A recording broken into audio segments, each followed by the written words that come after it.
Good evening. We are welcoming you again to the second week, as Rector said, and today we are going to look at basic statistical analysis.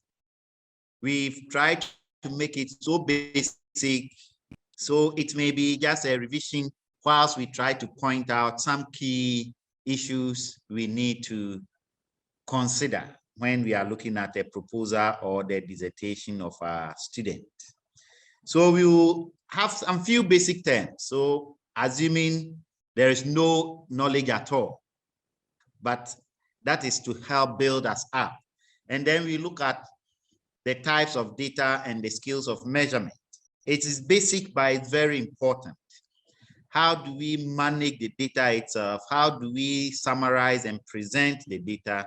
And a few of the issues into the details of analyzing the data itself.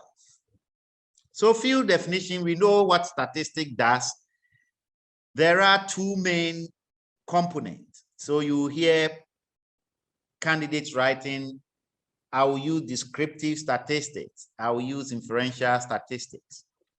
So descriptive statistics are just the methods of organizing and displaying the data in such a way that it makes meaning and can inform. So we do this through the use of tables, graphs, and other summary measures, which we will talk about later. So basically, it is just describing if there were 60 participants in a study and 40 of them were females, all that will be done is that 40 over 60 times 100, you calculate the percentage and you say of the 60 people that took part, so and so percent were females. It's just describing what was observed. However, for inferential statistics, it deals more with decision making, making inferences, making predictions, projections, or forecasting about a population based on the results from samples. We cannot at every stage study all the members of the population of interest, which we call the target population. So we take a sample, a group of that, study that, and then we use the findings from the sample to talk about the population as if we were able to do the same study in the population. What would it have been? So you project or you forecast or you use it to predict what would happen in the target population if you were able to do everything, but you are using a sample. So you use what you find in the sample to estimate the population parameters, as we call it. So what is the population? The population consists of all the elements. It could be individuals, it could be objects, it could be groups of items whose characteristics we are studying. And therefore, the population under study is the target population. Your population could be children under 5, but the target population in this case will be children under 5 with pediatric cancers. That is your target population among the whole group of under 5 children. And within that target population, children under 5 with pediatric carcinomas, you will take a sample of this. You take a portion of that population and study, and that is the sample. Anything you obtain based on the sample that you have obtained, it's called a statistic. So if you calculate the mean, it's a statistic. If you calculate the standard deviation from the sample, it is a statistic. When these are used to estimate what happens in the population, anything you determine at the level of the population or you measure from the data of a population is called a parameter. And therefore, the statistic refers to measures that deals with a sample, and we use this sample statistics usually to estimate the population parameter. So when you hear statistic, it deals with sample, parameter deals with the population. This is very basic, but very important. We need to know the type of data. And then by knowing it, we would need to know how we can apply certain analysis to it and how we can even display what types of graphs that we need to use to display which type of data. So generally, in simple terms, we have two broad categories of data. We have the numeric and the non-numeric. Numeric means it deals with numbers. And these numbers could be discrete numbers. They stand on their own. Or they can be continuous. Continuous means they flow like a ruler scale. If you are measuring the weight, birth weight of babies, a baby could be 2.45, 2.56, 2.57. There are no gaps in there. You can get any measure. So we call these measures. And when you look at the discrete ones, even though they are numbers, they are standing on their own. They are countable, such as family size. Family size can only be 2, 3, 4, 5, 6, things like that. Even a day-old baby will be considered as one. You cannot have 2.5 family sizes, no. So such a measure is a discrete measure. OPD diagnosis are the OPD. Diabetes, hypertension, chronic liver conditions. These are individual categorical groups. And once we assign numbers, then we say we can measure it as a discrete measure using numbers. The ones that do not use numbers, but we use names, we call it non-numeric or nominal or categorical data. These are usually names that we use to describe the data that is obtained. It's also called qualitative data. So qualitative, nominal, categorical, non-numeric data, they can be used interchangeably. So quantitative data is one that can be measured. And as I said, discrete are countable, continuous are measured. For example, for the discrete number of students in a class, number of teeth in the mouth, you count them. But if you are doing a continuous, measuring a continuous variable, then this could be weight, height, HB levels, and all the measurements that we usually take about the subject or participant. When it is categorical or qualitative, it means it cannot assume a numerical value, but we can classify it into 2 or more categories. And this is what we mean by qualitative data. For example, sex could be male, female, place of birth, grading of exam. So most demographic characteristics that we conduct in many studies will come as qualitative data. Place of birth, occupation, things like that, level of education, and all that. Based on the nature of the variable, we can do some analysis, some mathematical manipulations of these. And we call these measures or scales of measurement. At what level can we measure? And it's so important, even though it's basic, we will see subsequently. So there are 4 scales of measurement: nominal, ordinal, interval, and ratio scales. So let's quickly look at these ones. Nominal is the lowest level of measurement, and it applies to data that have been put in categories.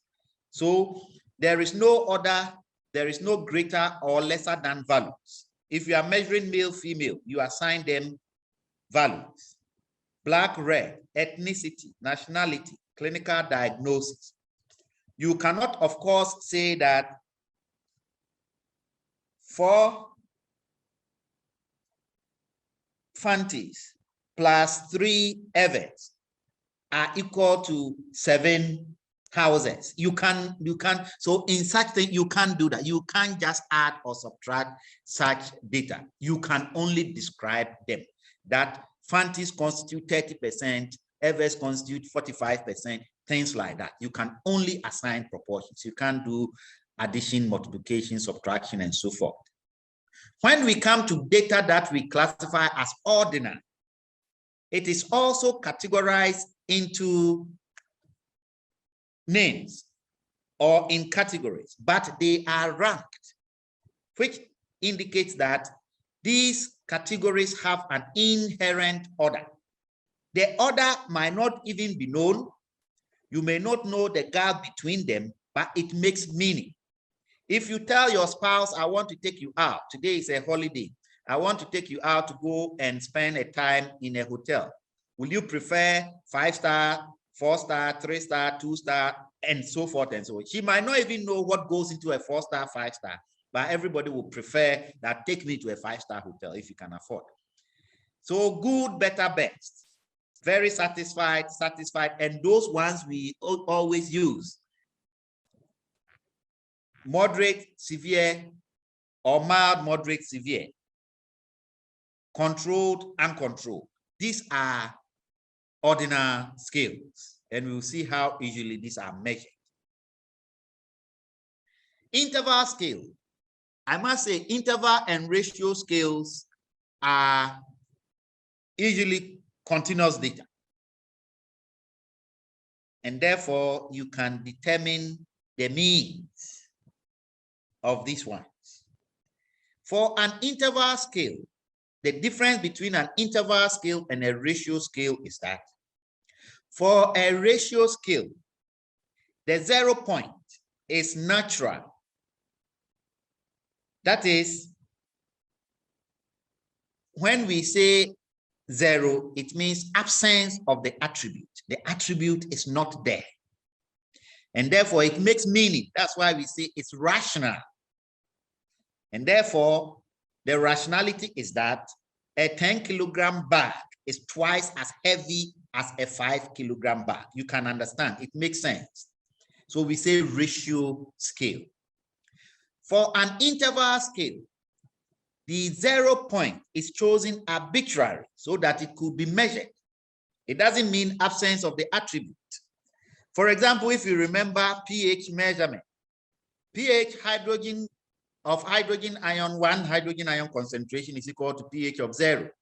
In that case, pH of 0 doesn't mean absence of hydrogen ion. It is just an arbitrary value to say that when you have a molar concentration of 1 hydrogen ion, it is a pH of 0. The same way, if you are measuring temperature in Celsius scale, 0 degrees Celsius does not mean absence of temperature because we have negative temperature. However, if you are using, for example, Kelvin scale, we know 0 Kelvin is negative 300 degrees Celsius, and that one is absence of temperature. So if somebody is measuring temperatures in Kelvin, that measurement is a ratio scale. But if you are measuring in Celsius, that measurement is an interval scale because the 0 point is arbitrary. This is very important, even though it seems basic, because it can help you just knowing this and having this information to be able to write up analysis plan like this one. You or your candidate wants to conduct research on work-related injuries among health workers. So he says, I'm going to measure age, sex, marital status, level of education, work status, type of job, things like that. It is usually better for the analysis plan, as I indicated, if you put it in a table so that you can describe what type of variable. Is it a nominal? Is it a ratio scale? Things like that. And how do you measure it? Age is interesting. You can measure age depending on what you want. Age can be ratio, age can be categorical, age can be interval. So depending on how you want to measure it. Let me give you an example. If you measure age and in your questionnaire, you say age as at last birthday, your age as at last birthday will always be a whole number. 42, 45, 62, but age as of today could be 49 years, 3 months, 2 weeks, 1 week, 3 days, hours, minutes, seconds, and so that makes it a continuous scale. So it doesn't mean that for every variable, once you hear age, it is continuous. No, it depends on how age is measured. The same way you can put age into 0 under 1, that's infant, under 5, children, younger adults, older adult. You can indicate that as an ordinal type of measurement because there is an inherent order. You can also measure age as an interval scale and say that for children 0 to 5, I will assign them as 0. So you are arbitrarily assigning 0 to that. So it depends on how it is measured. And therefore, that's what I indicated the last time, that looking at the questionnaire when we are reviewing it is so important. We cannot just assume that things are right. It depends on how the variable is going to be measured and what level can be applied to it. So you see that most of them, because they are nominal, you can only assign frequencies. So that is just an example. Knowing the type of data, knowing the scale of measurement can help readily to identify things that are wrong with the analysis the person is conducting. So I just put in this one so that in our own spare time, we can go through it and see whether we can describe the type of analysis. Some may be discrete, binary, nominal. So most of these are simple or at the lower levels of the scales of measurement. But anything that you measure, then it's either an interval scale or a ratio scale, but most of them tend to be ratio scales, most of the measurements we do. And then the nominal ones will then be the nominal or the ordinal, if there are inherent orders in there. So that is so important. For data to be managed appropriately, it is important how the data is acquired. So we mentioned the ethical issues, how you validate the data, especially entering the data before you do the analysis. How do you store the data? How do you protect the data? And how do you process the data? All these are important so that it ensures accessibility, reliability, timeliness of the data for its users, and ethical implications. If data is wrongly collected, as we said on Friday, you do it and there is a systematic bias. No matter how wonderful your analysis is, it will still be fraught with challenges. So how data is collected has a direct implication on the results that are obtained from any analysis that you will conduct. So I just wanted to put this across. How do we present data? Once we've collected the information, there are 3 main ways that we present data. Data could be presented in terms of tables. Either we use frequency distribution or distribution of attribute by a factor, or what we call relational tables or cross tabulations. You are relating one to another. The second main means is graphical methods, and there are different graphs that we can use depending on the nature of the data that is collected. I will go a little into detail on that. And then we can use numerical methods, summary statistics. If you collect 190 weights of pregnant women and it's there, it doesn't make any meaning. But if you are able to tell us the mean weight in the first trimester is this, the mean weight in the second trimester is that, and the mean weight in the third trimester is that, you are locating a center of the data and it is meaningful.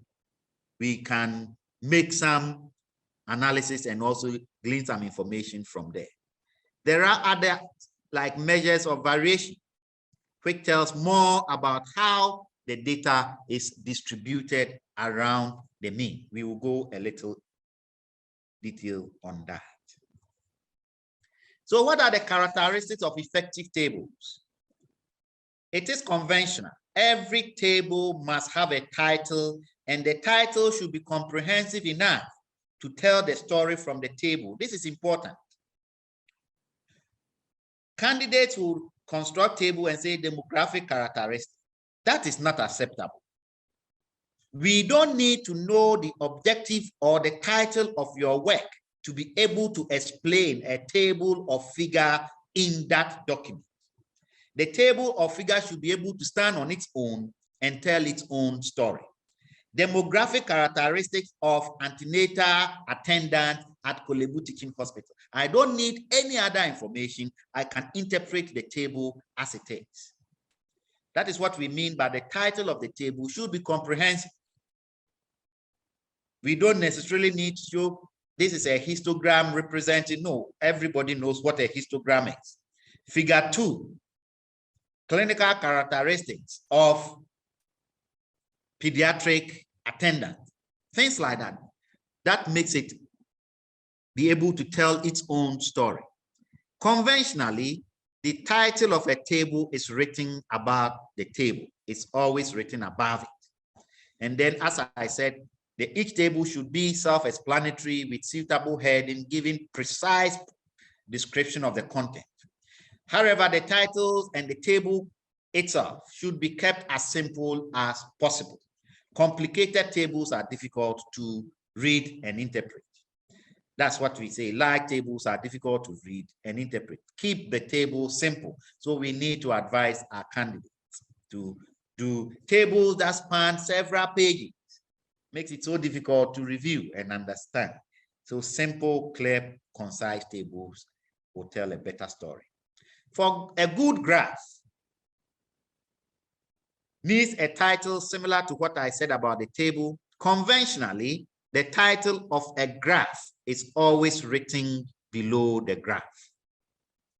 The axis should be well labeled, much as it was in the table. However, for a figure, we always need to provide a legend.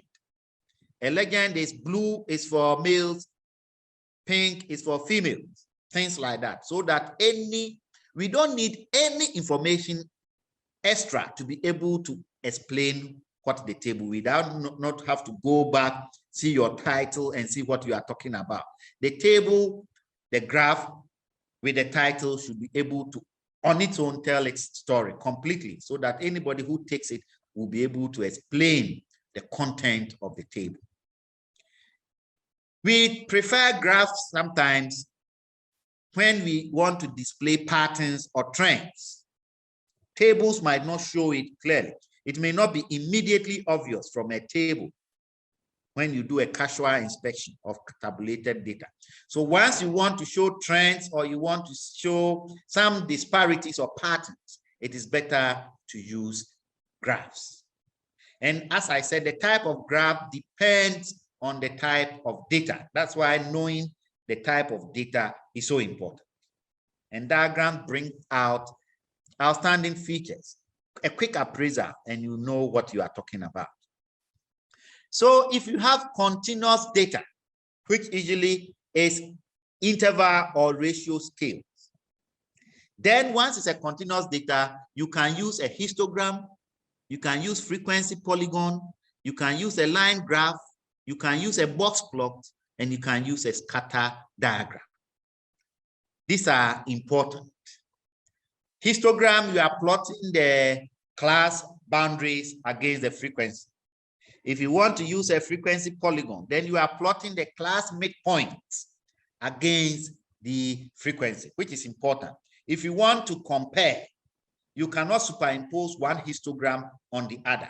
So if you want to compare among groups, it is better to use a frequency polygon. You take the class midpoint, you plot against the frequency. You can have 4 or 5 lines on the same graph, which information will also be displayed using histogram. But histogram is suitable for only one condition. But for frequency polygon, you can compare, and it's the same principle. I'll talk a little more about the box plot and the scatter diagram because they are important.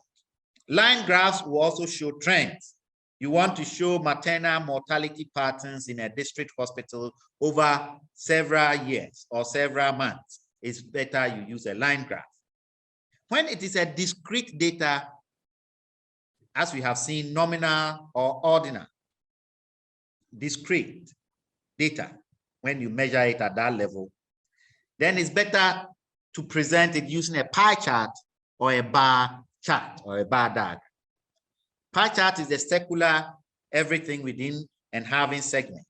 Then the bar diagram is the long, either horizontal or vertical, but each bar standing on its own with spaces in between because it is discrete. When you have multiple variables to display, conventionally we say once it's about 6 or more, it's better to use a bar chart so that it doesn't become crowded within the pie chart. So you don't have 10, 12 variables and you put everything in a pie chart. Conventionally, it's better to put it on a bar diagram so that you can space it out. There's also spot diagrams which we use for studies. When there is disease outbreak or patterns, you want to know where it is starting from, or you want to determine prevalences of HIV in Ghana. You have a map of Ghana. You can indicate by circles. The bigger the circle means the higher the prevalence. It can give you beautiful stories and we can construct that. I want to just indicate a scatter plot. I told you about frequency polygon. Frequency polygon only compares. It cannot show relationship between variables. It can compare one data, maybe height and weight, but it cannot indicate the relationship between height and weight. If you want to show relationship between two continuous variables graphically, then you use what we call a scatter plot. So the x-axis then is the predictor, the covariate or independent variable. So you may tend to see these terms and it represents the x-axis. Those are the independent variables, what we are measuring to determine the outcome of interest. The outcome is always on the y-axis, that's the ordinate. That is described as the response, the outcome, or the dependent variable. So you try to put the dependent variable on the ordinate and the independent variable on the abscissa, the s-axis. So just an example here, red showing more linear, and then the blue showing more like a horseshoe shape. But if you have a diagram like this, after you've collected your data, it can readily be transformed into a linear form so that you can do your analysis. You can take the log form, you can square it, or you can take a square root. You can do a lot of transformation to make it linear. Because if you want to perform regression and other analysis, the assumptions are that they should be in a linear form. And that's what you can do, basically. I wanted to show something that we usually don't use much.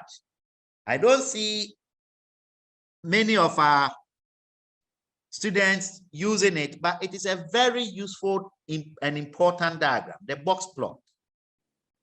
Apart from showing the location, the center, it also shows you the spread, how the data is spread about the center. In this case, is the median.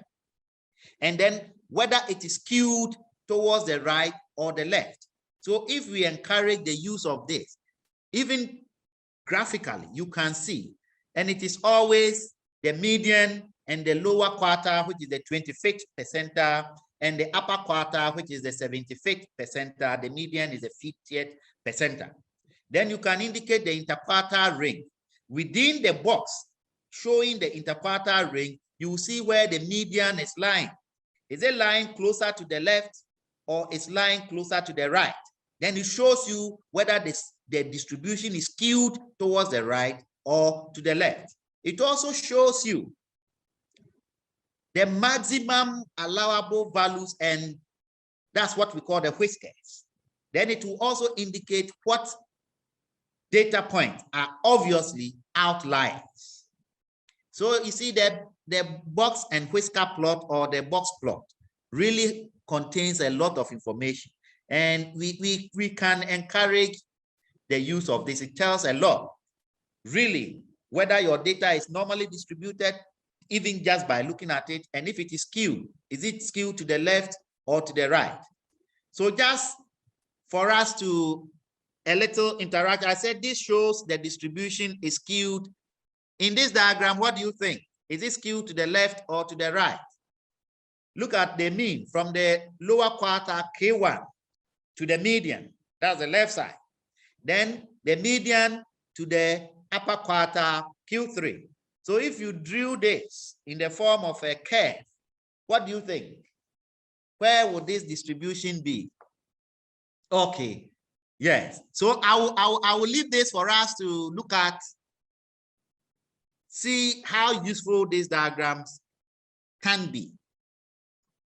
So this, I took this just as an example of a published research data to indicate the usefulness. You are comparing some trend, week 1, week 2, week 3, week 4, week 5, things like that. You can use this to indicate the variations, the distribution, whether it is skewed, and then the location of the center, things like that. So I just wanted to highlight the box plot. So we've looked at tables in general, we've looked at graphs. Now let's look at the summary measures. We have the measures of central tendency, which are 3, and locate the center of the distribution. The mean could be arithmetic, could be geometric, could be logarithmic, but they are always mean. And it's measured as the mean, the average, commonly called, but they are all averages. The mean is the most useful, most applicable, but it has serious downsides. If your data is not normally distributed, if it is severely skewed and you use the mean, it will tell you a different story. Let's say a common pediatric cancer is common among children 4 to 5 years, but you conducted your research and you had twins, 2 of them 12-year-old who had that cancer, unfortunately. If you include even only these 2 in your data set, it might skew your mean. And then you say that, oh, cancer A in Ghana is more common averagely in the ages of 6 to 7, where everybody else is getting 4 to 5 or things like that. It's because your data is skewed. And for skewed data, the best measure of central tendency is the median. This is important. And therefore, when our candidates are writing their analysis plan, they always assume that their distribution is going to be normal, and therefore they tend to use mean, mean, mean. We need to question them. What shows that what you are going to get will be normally distributed? If it is not normal, what will you do? They need to understand that in that case, you need to use the median as the center point, and that leads you then to the non-parametric statistical measure. So it shouldn't always be accepted. I'll do t-test, I'll do this, I'll do that. How do you tell or know that your data is going to be normally distributed? The median is very important, especially for skewed data. If the data is not normally distributed, it will always divide the distribution into halves. And it's not affected by extreme values as it was for the mean, as I explained. The mode shows you the highest frequency, the commonest one that is among the lot. Statistically, it is not much used, but in terms of planning and for us as health providers or people in health, the mode is important. If you want to make a requisition, let's say for drugs at the OPD in a district hospital, you need to know your top 10 disease condition and which one is the most common. So if I'm going to request for drugs, which one, or the type of patient I see. So the mode becomes very important for planning purposes. And therefore, we cannot always just discount it. It can be very useful and tell us information for planning and for decision making. The mean median, and mode may locate the center, but it doesn't tell us the full story, how the data is distributed. And therefore, to describe exactly how the data is distributed about the mean, how wide are they or how closer are they to the mean, then you need to use certain measures. So the first and simple one is the range. The range is the difference between the lowest and the highest point of the distribution. So one thing we should note is that if we say range, range is not an interval. So you can't say my range is 2 to 7. That is statistically not correct. My range is 5. Range is the difference. If you say difference between 7 and 2 is 5. And that is what the range is. So if we are stating it, we need to state it clearly. The range of the distribution is 13 because the highest is 27, the lowest is something like that. But if you say my data ranges from, then you can say, so these are little things we need to consider. Range is a value, it's not an interval. Then the variance is the mean square deviation. And when we take the square root of that, we get the variance. What the variance mean is, or the standard deviation mean is that if we take the absolute distances of the point, each point in the sample, how do they deviate? How far away are they from the mean? If you did that and you add them, it will give you 0 because all the positives will cancel the negatives. So what we do is that we take the mean squared values. Even if it's negative and you square, you are going to get absolute values, positive. And then cleverly, we square root it and get a simple figure. That is all standard deviation does, so that it measures the absolute distances from the mean. And then you calculate the mean of that distance, not just by adding. First, you need to square to make sure that you get those distances, and afterwards you square root it. The important thing is that the variance does not make a lot of meaning. Imagine you do something and you want to convince the finance minister and you say CD squared. CD squared means nothing to the finance minister. But if you say CDs, he will understand. And therefore, standard deviation is so important compared to the variance. It has the same unit as the mean. That's why you can add the mean and the standard deviation. So to be able to do that, that's why we keep it in the same unit. Standard error of means is different. The standard deviation shows you the deviations from the mean of a sample. The standard error of means indicates that from a standard population, if you took individual samples from this population, let's say a population of 1,000, then you create individual population of hundreds, you are going to get 10 of them. And for each of these samples, you calculate the mean of each of them. You are going to get 10 different means. Let's say M1, M2, M3, up to M10.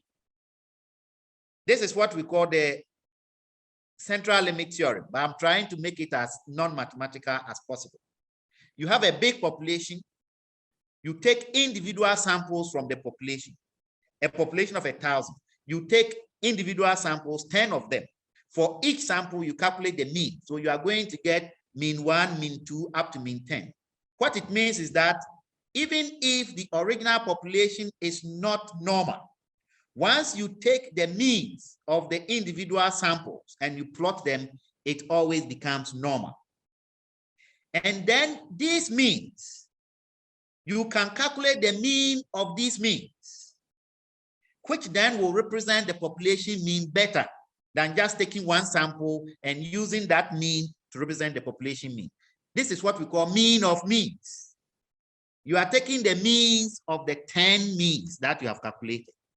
But these 10 means, they vary from each other little by little, little by little.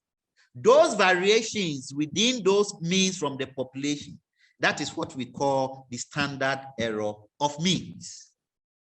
So it means standard error of means deals with the population. You take samples from the population, you calculate means from each of the population. When you plot these means, it will be normally distributed. If you take the mean of these means, it represents the population mean better. And then the individual means deviate from each other a little.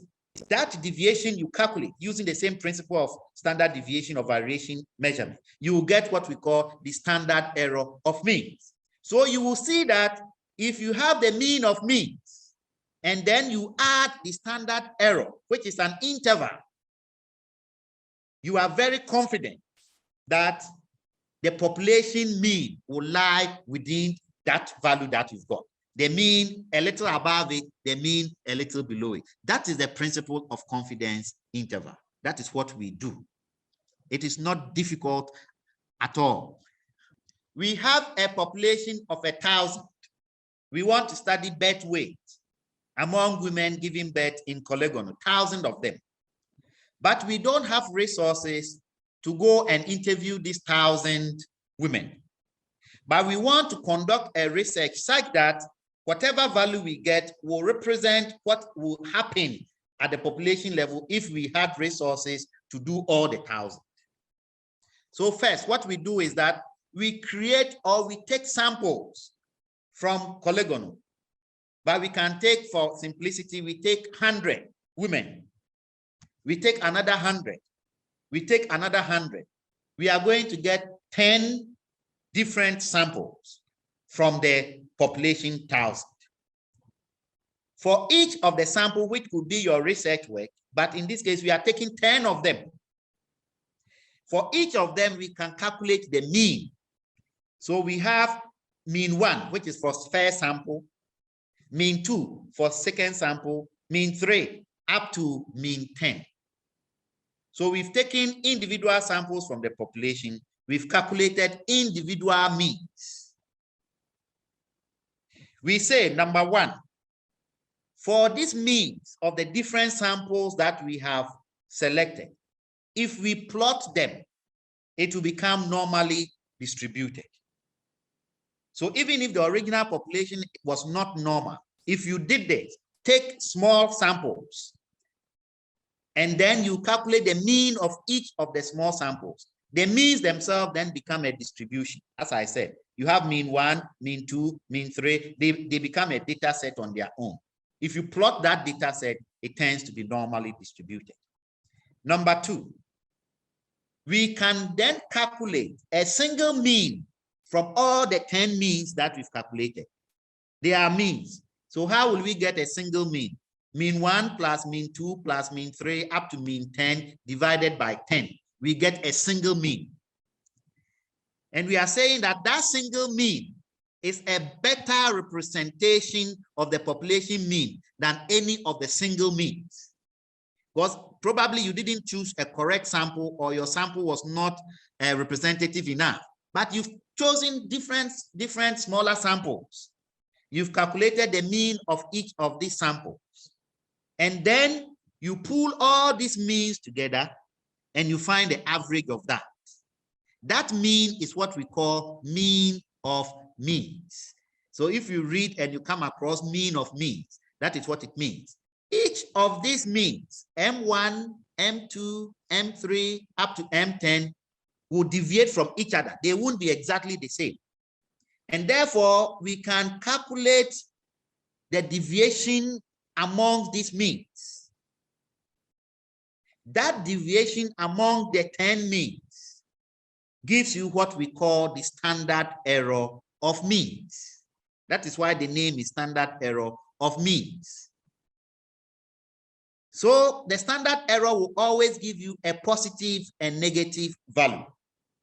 It is an interval, such that when you add it to the mean of means, that mean of means that we said was a better representation of the population mean now has an interval. It is sitting within an interval, a little below it, a little above it. That interval within which the mean sits in the middle, that interval is what we call the confidence interval. and then it is assigned a proportion. Is it 95? Is it 90? Is it 99? So if we say a 95% confidence interval, that is what we have done invariably, or the computer has done to come up with that. And therefore, if the mean is 4 plus or minus 0.6, the mean is 4 plus or minus 0.6. It means it could be 3.4 up to 4.6, and the mean will sit in the middle. That interval is what we call the confidence interval. It means it is very likely, when we say it's 95%, it means it is very likely that if you conducted this research at the population level 19 out of 20 times, the mean of the population you get will lie within this interval. That's what we mean by 95% confidence interval. 95 over 100 is 19 over 20. So that's what it means. But if you do something and 19 out of 20, you get a similar result, you cannot say it's due to chance. No, it is statistically significant.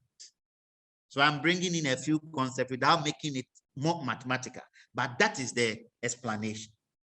And therefore, the standard error deals with the population, variation of the means of individual samples that have been created from a certain population.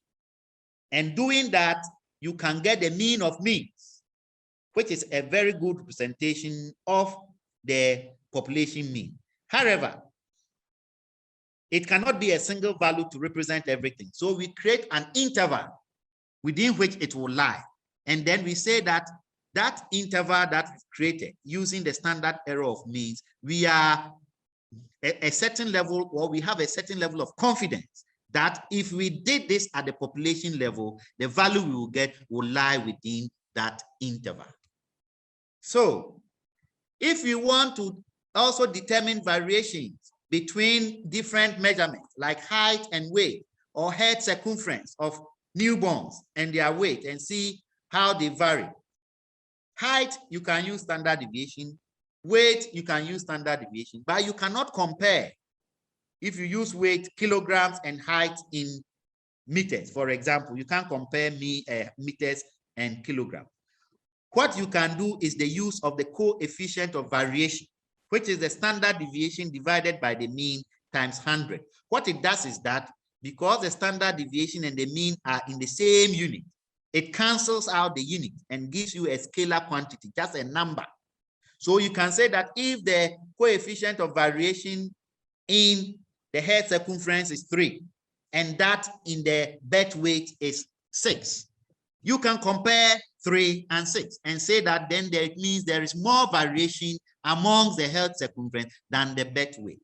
That is what it means, and it's also very useful if you want to compare variations in different or measurement with different units. You can also locate dispersions using the percentile, which is dividing it into 100, centiles dividing also 100, quintiles is 5, 20%, 40, 60, 80. Quartiles is in quarters, 25th, 50th, 75th. Tertiles is in threes. So there are different ways you can measure these ones, and it tells you a very good story. So let me just give an example of why the measures of spread is important. Let's say you are preparing your candidate for science and math quiz. 2 candidates. You did the first trial quiz. One got 50. Another got 90. You did the second one. The one who got 50 in the first again got 50. But the other one got 10. If you took the average, 50 plus 50 divided by 2 is 50. 90 plus 10 divided by 2 is 50. If you were to select one of them to go and represent your school based on the mean, it will be different. They are all having the same thing. But if you bring in the dispersion, which one will you select? I will select the one who had 50 in the first and 50 in the second. Because if I go and select the first one, maybe on the day of the quiz, he will be in the 10 mode, and you get 10 over 100, and that is not desirable. So All I'm saying is that the mean alone may not tell you the full story. So the dispersions, that's why we do mean plus or minus standard deviation or standard errors, things like that, to tell you the full story. Briefly, to say how not to present data. Our candidates may be want of doing this. The same information will be presented in a table, then they will draw a graph and also describe it. It is not acceptable. And also, you do not repeat all the information in the table or graphs in the test as well. You only look at findings that are answering my research question or hypothesis. So you don't need to describe A, 0 to 5. You describe 6 to 10. You describe. You don't need to do that. What you need to do, or we need to look out for, is emphasize very high, very low, or unexpected values from the tables, because the table is there. Anybody, or graph is there. Anybody can go and read it. We don't have to repeat every information there. For example, this one, TB status among HIV patients. Then the candidate will do distribution of TB outcome among HIV patients in a table. Draw the same thing with a graph and also describe it in words. So he's using all the 3 types of data presentation. Nearly 22 of the HIV patients had TB, while 78 did not. This is not a good way of presenting data. Again, another thing that is not acceptable about this is that for dichotomous or binary variables, yes, no, you do not have to draw a big pie chart occupying half a page to indicate that. You can just describe. Sometimes our students want to get the number of pages or make the dissertation big, so they tend to do this one.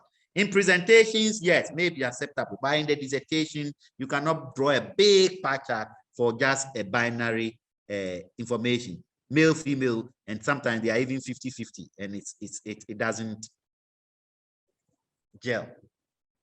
So for the analysis plan, just a little highlight that there are parametric and non-parametric measures. When you depend on the mean for all your analysis, then you are assuming that the data is normally distributed. Usually the sample size minimum should be more than 30, that whatever you are measuring is at the level of the interval or ratio scale, and then you can base this on the mean. If, however, your data is not normally distributed, there are ways of determining it. Very simple tests you can conduct on your data to see whether it is. So we always need to look out for whether the student has or intends to conduct a test of normality, so as to know whether it is normally distributed or not. Then they can apply the correct statistical measure to analyze the data. If the information is nominal or ordinal scale, sample size less than 30, it is not normally distributed, then you need to base the analysis on the median, and that leads to the non-parametric measurement. I'm not going to go through the assumptions and all that, why we do parametric and all, but this is just important. The basic thing is that a test of normality needs to be conducted to know whether the distribution is normally distributed or not. Then you can choose to use parametric or non-parametric. So for the analysis plan, it is basic. It is always useful to come back to this as a reference. For descriptive statistics, you may tend to use proportions, percentages, ratios, frequency, distributions. These are ways that you use for the univariate analysis. Then you can also do mean plus or minus standard deviation or standard error, or median with the interquartile rangings. So these are just a summary table showing what the analysis could be at the descriptive level. For graphs, also at the descriptive level, if it is continuous data, as we indicated, then histogram, box plot, line graph, frequency polygon. If it is discrete sets of data, then pie chart or bar chart. If we want to display relationships between continuous data set, then we use the scatter diagram. We can also show interesting things using the spot diagram, as I indicated. So this is the descriptive statistics, and we can always come back as a reference to this. We can do more bivariate or multivariate. I want to add that some students are always, or candidates are always in a hurry to go to the high level analysis. I want to do complex analysis, do regression, do other thing without showing the descriptive. It is always at 3 levels. It's better to look at it that way. The descriptive statistics is important for us clinicians. You did a study among 60 women, and unfortunately 3 of them passed or died. If you did statistics, it may say that, oh, it is statistically not significant. But for us as clinicians, we don't want any woman amongst them to die. And therefore, it is always important to provide the descriptives. Let's see. So on the face of it, of the 60 patients, how many got the outcome that was desired? How many didn't? That alone is important for interventions to be developed or to change policy. So we shouldn't always be so enamored with this is statistically significant, so the findings are not statistical, then you push it aside. No. The descriptives are important. After the descriptives, then you go to the bivariate. Are there relationships between this and that? It is always so important. If it is categorical, you know what to do. If it is proportions, you know what to do. Then you move to the predictors, where you can then develop models to predict if this happens, or if I hold all these factors constant, what will happen? Or amongst this group of factors, which one contributes the most difference in the dependent variable? So we take it as stages, and we should advise our candidates to do that. It tells a better story. The descriptives are always important. Frequency distribution, proportions. Then you go to the bivariate analysis, cross tabulations, t-test, z-score, chi-square, and all that. Then you move to the higher levels of analysis, if you are so minded to. Then you can do models and then receiver operator curves, all those complex things. But the basic things are always important to do first. So for the bivariate, chi-square or Fisher's exact tests are used for categorical data and association. Hand washing, incidence of COVID-19 or prevalence of COVID-19. They are categorical data. Availability of water in the domestic or household and incidence of diarrhea disease among under 5 children. If you are measuring those ones, chi-square is important. The Fisher's exact test is a little improvement when the expected values are less than 5 in a row. But those are little things, but they are very similar. They tell the same story. The z-score is very useful for proportions and sometimes can also do for the categories. As soon as you hear t-test, t-test is for differences or association in means. And I will explain. There are 3 common types.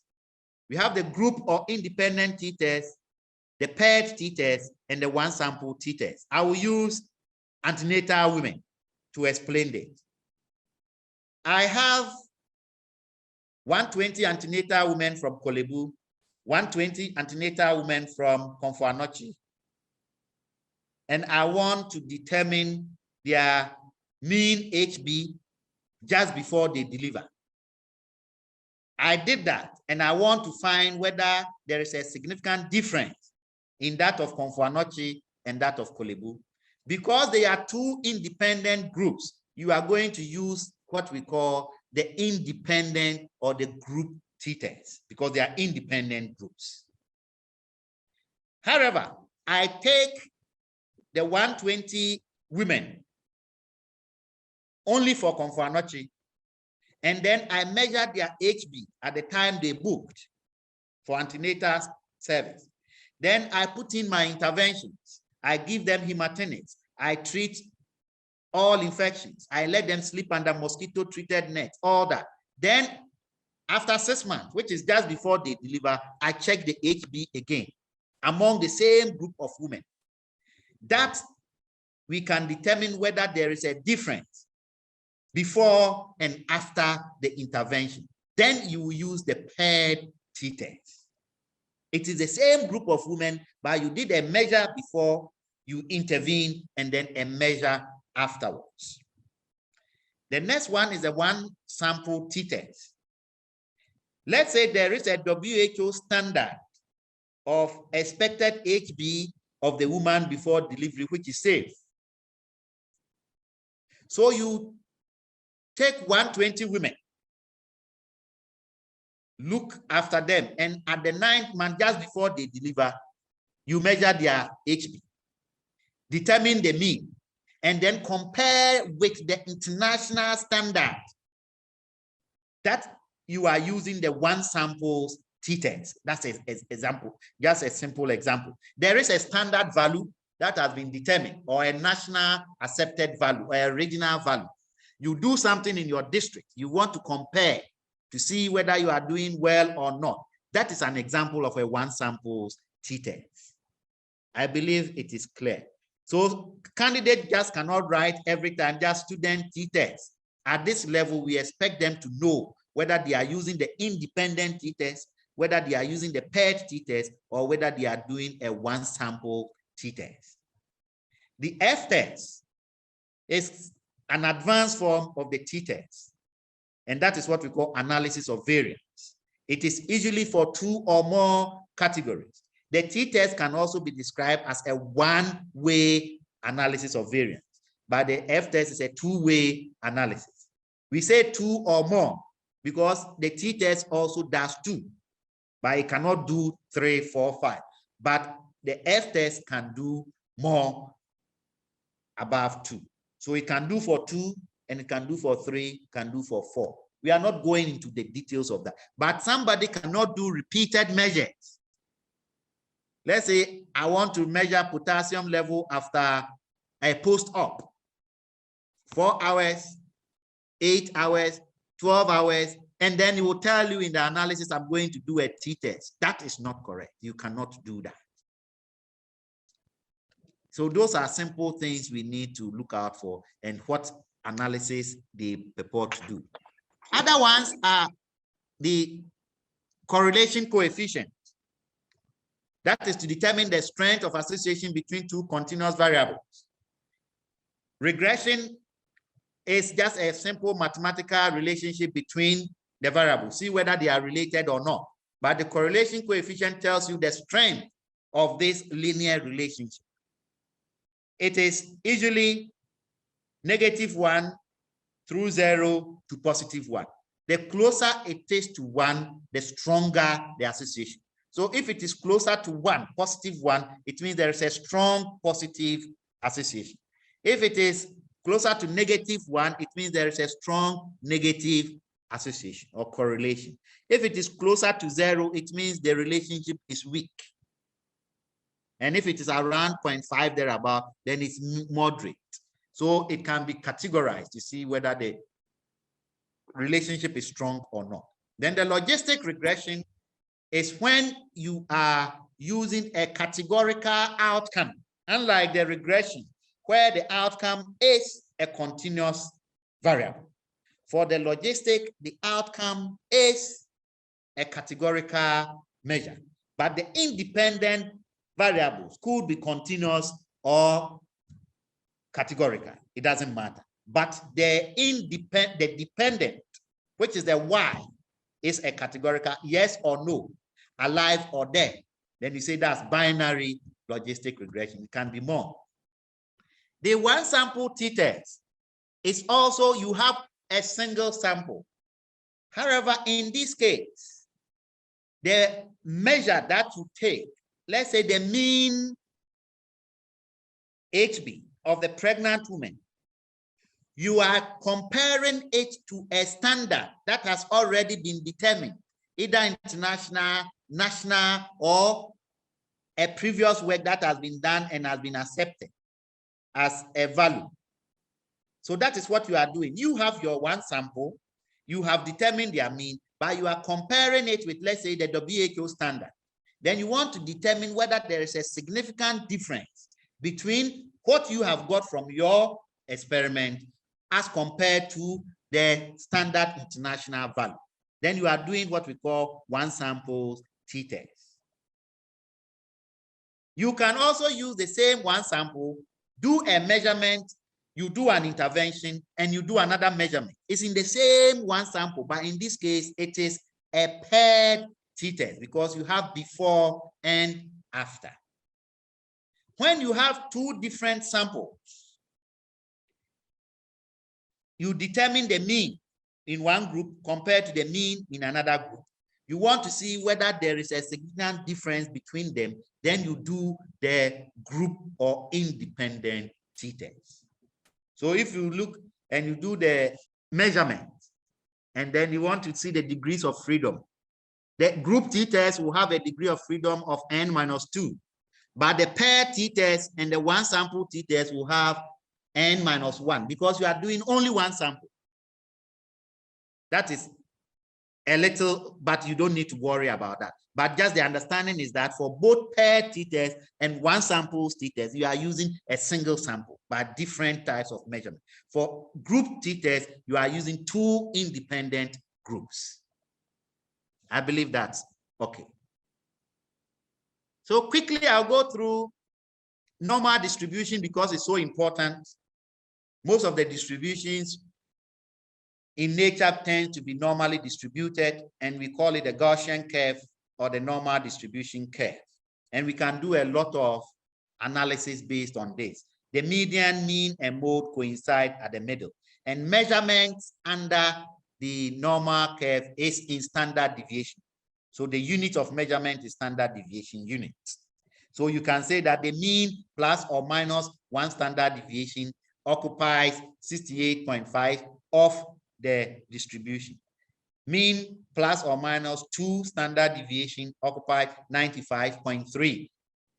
Mean plus or minus 3 standard deviation then occupies 99.7 of the distribution. It shows you measurement, and then you can also make standardized values. That's how we derive the z-score, the standard normal deviate. You can standardize every data point in your research. You can convert it to a standardized value. We are not going into that, but then it is something we need to understand.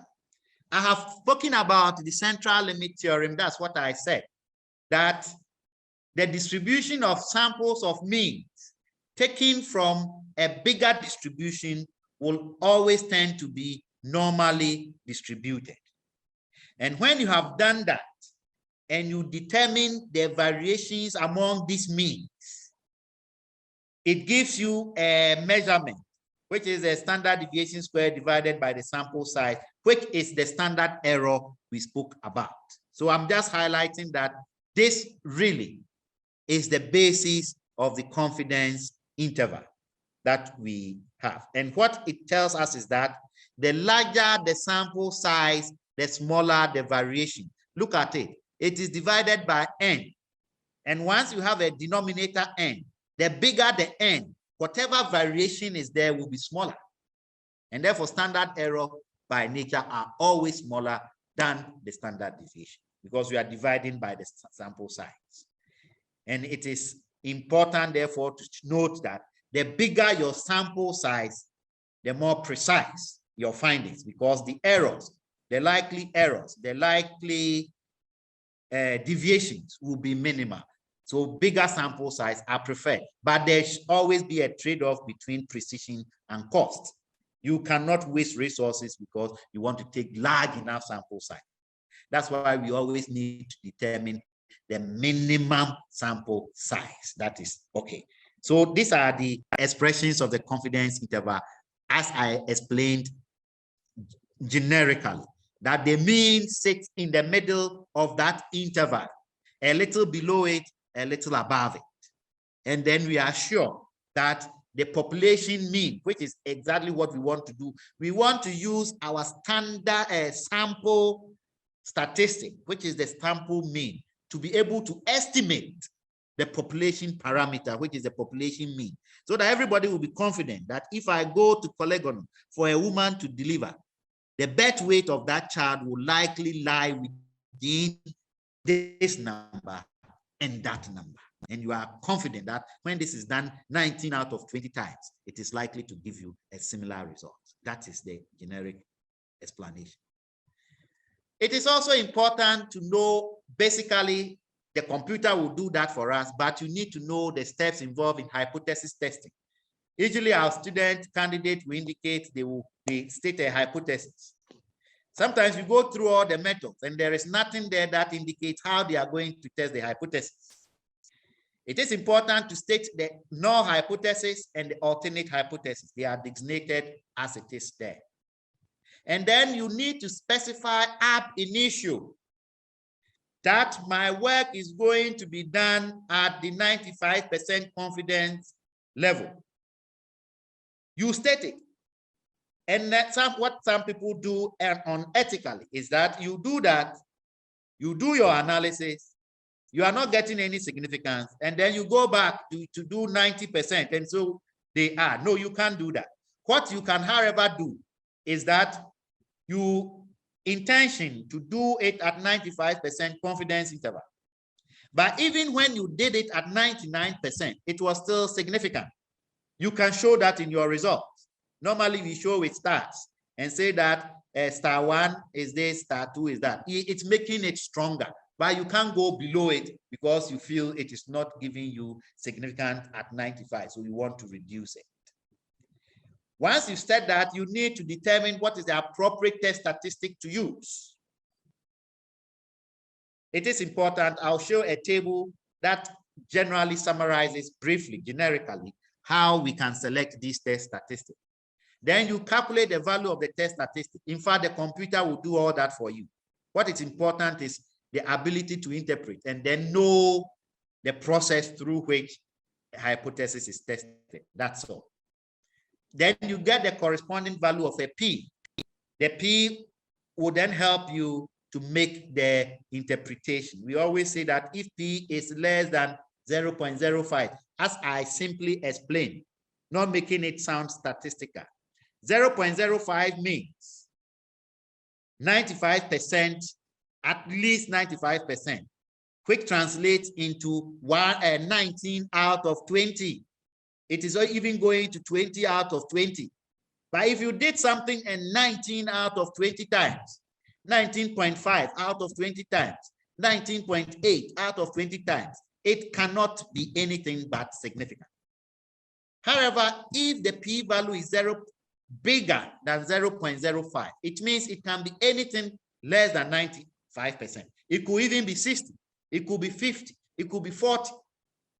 What it means is that, let's say 40 over 100 will give you what? Out of 20. And you cannot say something 8 out of 20 or something like that is significant. It means it probably may be due to chance. That is the little explanation generic. We don't want to make it statistical, but if you understand it this way, you translate it into the 19 out of 20 times. So if it's 0.05 less than that, then it is from 19 even getting to 20 out of 20. I believe that will help. We have mentioned it. So when do you use the student t-test for independent? So I just use example, mean HB in TB patient who attend clinic versus non-attendant. If you are doing HB, clinic attendant, non-attendant, you can use independent t-test. We can use a paired t-test when we want to say change in CD4 level in TB, HIV co-infected patient after food supplementation. You start them on treatment. You put them on food supplementation. Before you start, you check their CD4 or viral load. After 6 months on the food supplementation, you check their viral loads again. You want to see whether it's significant. You do the paired t-test. The one sample t-test, another example is that you want to see a mean decrease in viral load in a sample of TB HIV patient compared to a national or international value. A national value may be that if you put HIV/TB patient on the appropriate treatment, after 6 months, their viral suppression should be a certain percentage. You can do same in your patients and then compare whether the value of your suppression is comparable to that of that international value. You can do the one sample t-test. If you want to do proportions, difference in proportion of patients who are HIV/TB co-infected positive in an urban and rural population. So you are just determining proportions, or proportion of children under 5 who have helminthic infection in an urban or rural setting. You want to do proportions and compare, things like that. Categorical variable, clinic attendance and outcome of treatment. As I said, F-test, when you are comparing means in 2 or more groups, and then the correlation are indicated is the strength of the association.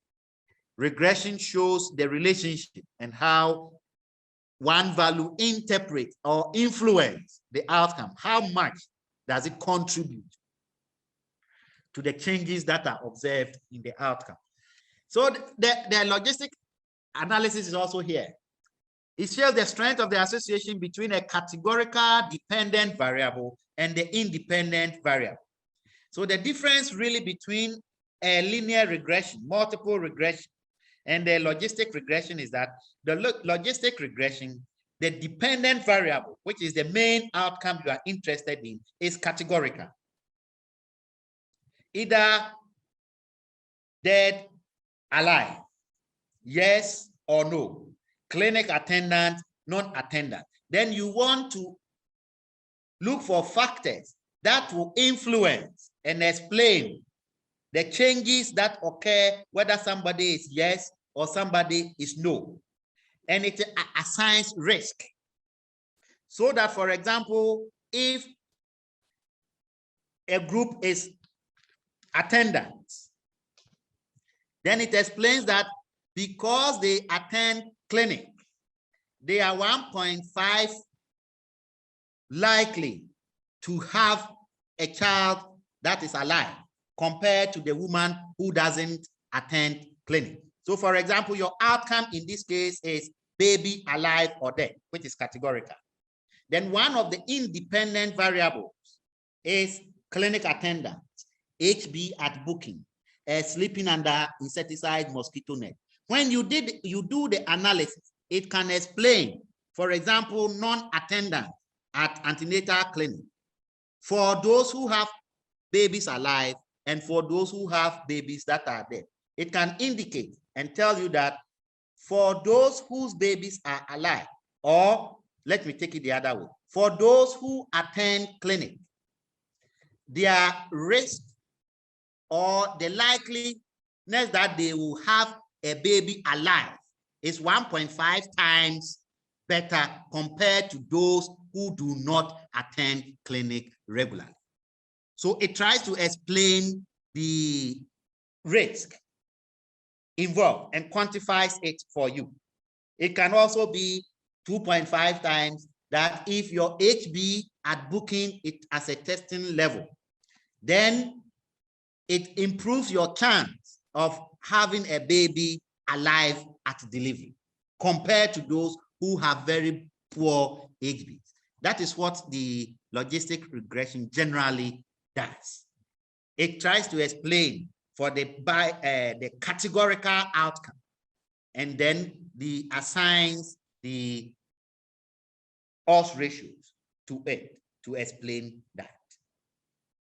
So the analysis, as I indicated, this is just for information to show that for each parametric analysis we can do, there are corresponding non-parametric measures. So we can help our students if they are not sure the data they are going to collect will be normally distributed or not. They can first indicate that I will conduct a test of normality. There are simple ones. The Shapiro-Wilks test can be done. And then we'll decide what analysis to use. If it's t-test for independent, the corresponding non-parametric tests are here. So I believe this will be a very useful table to help our students. We don't want to go through the details of this one, but at least once they know what to do, they can always seek assistance. And the point we need to emphasize is that it's not always that your analysis will be by t-test or the parametric test. It could be non-parametric, and there are corresponding non-parametric tests that can be used to deal with it adequately. I wanted to just mention briefly qualitative data analysis. We tend not to do a lot of that, but it's important we are familiar with that. Sometimes candidates do mixed methods. They will do the quantitative and then do some interviews, have some quotes there, and how they analyze it. For qualitative data, usually 5-stage thematic analytical framework. You need to be familiar with the text, then the concept that you are dealing with. You then generate themes from it, then put these themes into categories or codes, and then you interpret them. So there are structured ways of doing this one, and it must also be written as such. It may be manually done or be computer assisted. So these are a few details of what I put there. So familiarization means you listen to the audio tapes, read the field notes, and then you transcribe the information into text. Then the second one is the organizing the concept. The concept and ideas that emanate from the study, you organize them in order to see whether there are similarities or there are variations. Mothers who are not breastfeeding their baby, all talking about they being unwilling to expose their breasts, or they not having the time, they being busy professional mothers. This guides you, then you put them into this one. That, okay, unwillingness to expose breasts. What are the issues there? Being very busy, a professional woman. That helps you to put them into the categories. And with this concept, you can then generate themes and sub-themes that are then coded to facilitate identification of any patterns that may come up so that it will help you with your interpretation. Then the themes are then put in different categories. You collate and sort the codes and see which ones are coming out more, which ones are not very important, and then you can describe this qualitatively. And finally, you interpret the result to show that, in fact, this is what we found, that many of the women are indicating that they are so busy, they cannot have time or spare the time to breastfeed their baby. So when our students collect qualitative data, we can use these principles to judge whether they are doing the right thing and to support them. The key message is this is just a guide, not prescriptive, that our trainers will need to consult other tests and discipline-specific requirements.